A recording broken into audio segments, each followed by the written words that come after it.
I'm Samantha Deutscher for InvestmentPitch.com. In this, the first of several segments covering the pension landscape in North America and Canada in particular, we will take a closer look at defined benefit pension plans. With recent headlines stating that more than 90% of the pension plans of federally regulated companies in Canada had funding gaps at the end of 2011, employees are beginning to question their pension plans. Before we dismiss this statement as just the media looking for headlines, consider for a moment that this statement comes from Canada's Office of the Superintendent of Financial Institutions. In fact, in 2011, the percentage of defined benefit pension plans overseen by the OSFI that were underfunded had grown to 93%, up from 76% in 2010. This shortfall was basically due to the modest returns on assets within the plan coupled with higher pension liabilities. If we look at this chart for the yield on the familiar Canada savings bonds, we can see that interest rates are at historic lows, which means revenues within pension plans are also far below previous levels. So it's not surprising that many of these defined pension plans are underfunded. This chart shows that if you turned 65 in 1985, you could expect to live approximately another 15 years if you're a male and another 18 years if you're a female. Whereas, if you turned 65 in 2004, you could expect to live approximately another 17 years if you're a male and another 20 years if you're a female. With everyone living longer, ex-employees will be drawing funds from their pension plans for longer periods. This shortfall, of course, applies only to defined benefit pension plans, and if your plan happens to be a defined contribution pension plan, we'll discuss those later. Defined benefit and defined contribution plans may sound similar, but there is a world of difference between them, like comparing apples to oranges. With a defined benefit pension plan, your pension amount is pretty well predetermined and is expected to continue until you die. The contributions are usually made to a trust account by you and your employer, with the funds managed by a professional asset manager.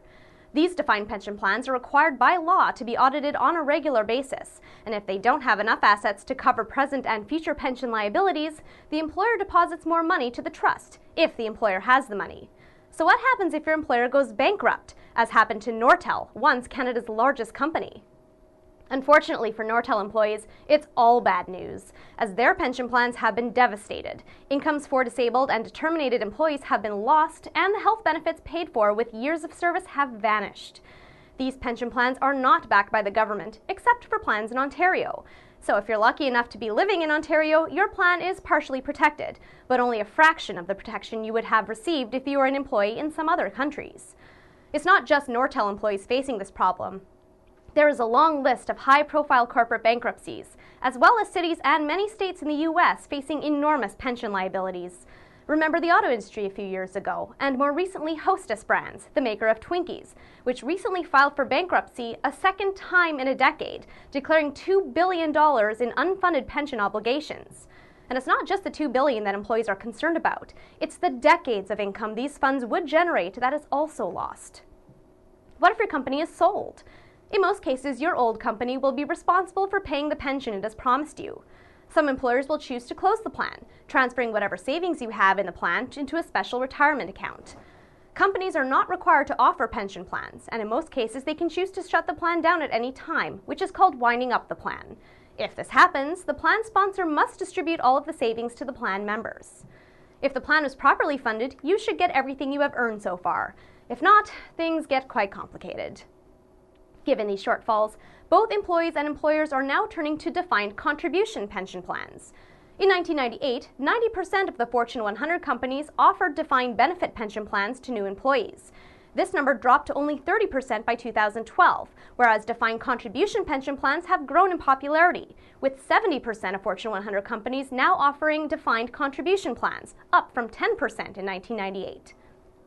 In our next segment, we will discuss defined contribution plans and the benefits they offer both employers and employees.